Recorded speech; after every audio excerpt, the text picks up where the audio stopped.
Assalamualaikum warahmatullahi wabarakatuh. Selamat datang di podcast edisi Ramadan SMA Negeri 1 Majenang.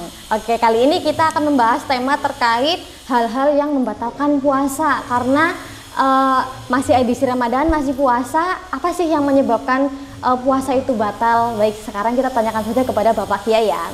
Assalamualaikum Bapak. Waalaikumsalam warahmatullahi wabarakatuh. Iya Pak, ini kan masih edisi puasa ya Pak. Iya. Mungkin kita itu masih ini sebenarnya itu batal nggak sih nanti kalau puasa melakukan hal-hal ini gitu ya Pak? Nanti saya tanyakan ke Bapak ini Pak. Saya juga mengalami nih ada kasus misalnya ketika saya mandi, berkumur-kumur, terus sikat gigi ketika puasa, itu kira-kira puasanya batal apa tidak nih Pak? Hal-hal yang membatalkan puasa itu sebenarnya itu banyak. Di antara adalah murtad, kemudian haid, kemudian nifas, kemudian wiladah, itu adalah beranak, majnun, edan, gila, walaupun sebentar, kemudian bi'irma'i ayan, dan yang biasa kita laksanakan atau mungkin kita ketahui itu adalah suatu hal yang masuk ke dalam rongga tubuh kita. Jadi apapun yang masuk ke dalam rongga tubuh kita, seandainya ada unsur kesengajaan, itu bisa membatalkan puasa. Termasuk sebagaimana yang ditanyakan tadi adalah ketika kita mandi atau mungkin berkumur-kumur, kemudian air itu terjerumus atau mungkin terlanjur masuk tanpa disengaja. Itu ya kita perlu dilihat. Seandainya berkumur-kumurnya atau mandinya tidak ada unsur kesengajaan, airnya masuk gitu, mandi tidak orang mengabi-abi ngelegi, itu ya malah batal. Kalau memang ada unsur kesengajaan, maka jadi membatalkan puasa walaupun toh mandinya itu termasuk mandi wajib. Walaupun toh itu mandinya mandi wajib, itu bisa membatalkan puasa kalau memang ada unsur kesengajaan. Contoh lagi misal seperti ini. Orang mandi yang mau nggak mau harus menyelam. Seluruh tubuh kita menyelamkan. Kalau memang menyelam mandinya ketua hukumnya wajib karena hukum wajib mandi. Atau mungkin mandinya mandi sunnah. Kita akan melaksanakan sholat Jumat misalkan katakanlah. Itu kan sunnah. Kalau memang nggak ada unsur kesengajaan, itu ndak apa-apa. Karena nggak ada unsur kesengajaan. Lain halnya kalau mandinya mandi biasa. Kalau mandinya tidak ada kaitannya dengan mandi sunnah atau mandi wajib, tapi mandinya adalah mandi litabarrud. Mandi yang sifatnya untuk mendinginkan atau menyegarkan aja. Itu harus hati-hati. Jangan sampai yang masuk kalau hati-hati. Kalau seperti itu harus hati-hati. Nah, sekarang kalau mandinya mandi wajib, kalau memang misalkan menyelam, kalau kita sudah tahu seandainya saya menyelam, itu sudah kebiasaannya air akan masuk. Kalau sudah tahu kebiasaannya memang terjadi seperti itu, maka hal ini bisa membatalkan puasa karena sudah tahu malah diterjang gitu loh. Itu seperti itu. Nah sekarang sebagian orang berkumur-kumur ketika wudu, berkumur-kumur kok airnya masuk ke dalam tenggorokan kita. Kalau tidak ada unsur mubalaghah itu ya terlalu kebangetan lah. Kamu dengar itu bahaya. Itu membahayakan. Udah tahu kalau orang kamu kemudian itu air bisa masuk, udah tahu seperti itu kok malah sengaja jangan oleh wudu kayak gitu. Ya biarin tenggorokannya nggak terlalu kering. Itu akhirnya masuk ya batal. Sama ketika wudu memang disunahkan. Kalau memang ada hukum asal loh. Berkumur-kumur hukumnya apa ada wudu? Sunnah. Kemudian ambil air ke hidung, hukumnya apa? Sunnah. Itu memang ada tuntunan. Seandainya masuk tidak ada unsur mubalaghah, terlalu mengeraskan dalam pengambilan, itu ya tidak membatalkan. Itu intinya satu, air masuk jikalau terlalu mubalaghah, cara itu ya terlalu kuat dalam berkumur-kumur, terlalu kuat dalam mengambil air lewat hidung juga terlalu kuat. Itu juga bisa membatalkan. Atau mandi jikalau itu adalah mandi wajib, mandi sunat dan sudah kebiasaan, sudah tahu loh kebiasaan mandinya sistemnya seperti itu bisa masuk, maka menjadi batal. Itu mungkin berkaitan air yang masuk ketika kita mandi. Jikalau satu tidak ada unsur sudah tahu diterjang atau tidak ada mubalaghah terlalu dalam mengambil air, itu ya tidak membatalkan. Itu mungkin seperti itu. Berarti yang penting tidak berlebihan. Nah, iya berlebihan itu mubalaghah bahasa Indonesia seperti itulah. Oke. Iya. Yang kedua nih Pak terkait sama musafir nih Pak, kan biasanya yang supir perjalanannya kan memang di jalan pekerjaannya di jalan gitu ya Pak ya. Nah, itu tuh ketika dia tidak puasa itu gimana nih Pak? Apa ada keringanan apa gimana Pak? Iya. Ya memang dalam hal puasa memang ada keringanan, salah satunya adalah orang musafir. Tapi walaupun toh musafir itu pun ada ketentuan. Orang yang boleh berpuasa, orang yang boleh tidak puasa ketika musafir, salah satu ketentuan itu musafir itu. Kita belum berbicara masalah apa? Sopir. Itu ketentuannya adalah orang yang musafir itu ketika belum fajar memang kondisi sudah tidak di wilayahnya. Itu diantara seperti itu lah. Diantara seperti itu. Kemudian jarak yang ditempuh itu adalah mencapai batasan sudah ditentukan itu 1 marhalah atau seberapa, kurang lebih ya 75 km. Nah itu memang boleh untuk tidak puasa, tapi ya wajib nyarutang, nanti wajib mengkodo, jangan macam-macam. Demikian juga dengan sopir. Sekarang bagaimana dengan sopir? Kadang-kadang sopir kan mangkat pagi, kemudian perjalanannya juga tidak sebegitu dekat, tapi kadang-kadang jauh, mungkin Jakarta Bandung, Jakarta Surabaya dan sebagainya, kan lebih jauh lagi. Tapi ingat, yang namanya sopir yang perlu kita garis bawah itu, kalau musafir yang diperbolehkan itu musafir yang bukan mudawamah, artinya orang yang berjalan itu bukan merupakan suatu profesi.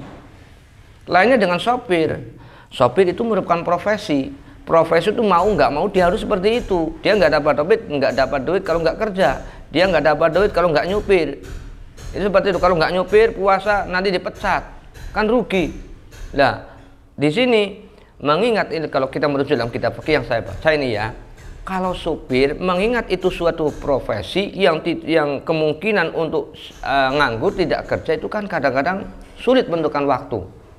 Makanya bagi si sopir itu tidak ada kemurahan, artinya dia tetap wajib puasa. Ilatnya karena itu adalah profesi yang sifatnya mudawamah, musafir yang senantiasa dilakukan tiap harinya. Tapi ada kemurahan lagi, jikalau dia memang berkeyakinan nanti suatu saat dia itu bisa mengqadha, maka ada kemurahan bagi dia, boleh tidak puasa, tapi harus ada itikad untuk mengqadha di waktu yang lain. Itu seperti itu. Itu musafir ya, baik supir atau mungkin pilot atau mungkin kapten perahu kapal, itu ya mungkin ya sama lah ya seperti itu. Intinya ada itikad untuk mengqadha puasa itu di lain waktu. Itu seperti itu. Iya. Nanti hubungannya dengan mengqadha ini kan ada juga nih Pak, orang yang sakit sama orang yang hamil. Ini kan biasanya juga dikasih keringanan untuk tidak berpuasa. Terus nanti di lain waktu itu antara mengganti puasa atau membayar fidyah nih Pak. Ini terkait dengan ketentuan tersebut itu bagaimana Pak? Ya, ini memang dalam kitab fikih itu ada istilah wujubul qadha'i wal fidyah. Ada yang wujubul qadha'i faqat, ada yang ada istilah lagi wujubul fidyati bila qadha'in, ada lagi wujubil qadha' wal fidyah. Jadi dalam hal masalah orang yang tidak berpuasa atau iftar, tidak melakukan puasa, itu ada yang wajib mengqadha saja, ada yang wajib membayar fidyah saja, ada yang wajib qadha juga wajib bayar fidyah. Untuk orang hamil, maaf ini tadi orang hamil dulu ya. Kalau orang hamil atau orang menyusui, kalau memang dia tidak puasa dan alasan tidak puasanya karena dia tuh nggak mampu. Seandainya saya puasa, saya hamil, saya khawatir nanti saya semaput, saya itu mati misalkan lah, saya nggak bisa apa-apa, saya tuh kehabisan tenaga. Kalau memang dia mengkhawatirkan pada dirinya sendiri, maka dia cuma wajib mengqadha saja. Demikian juga orang menyusui. Kayak gini, saya puasa sedang menyusui, habis cairan saya itu takut ngedrop, cuman takut ke diri saya sendiri, takut kemadzaran pada diri saya sendiri, maka dia cuma wajib mengqadha puasanya saja. Tapi seandainya sudah ada unsur orang lain, dia muka karena ada unsur orang lain, maka dia itu wajib qadha juga wajib bayar fidyah. Kenapa? Karena dia memutuskan puasa tidak menakutkan kepada dirinya, tapi pada menakutkan orang lain. Contohnya gini, puasa orang hamil, oleh dokter katakan kamu jangan puasa dulu. Kenapa Pak? nanti kalau kau mau puasa, suplai makanan untuk anak, untuk janin yang terdapat dalam rahim kamu kekurangan. Ini bisa mengakibatkan fatal pada janin yang kamu kandung. Ya, kemudian dia takut. Aduh, seandainya saya nanti kau ya puasa terus, janin saya itu akhirnya akan kekeringan, mungkin akan keguguran sebagainya. Maka dia nggak puasa karena menakutkan janinnya atau mungkin menakutkan bayinya.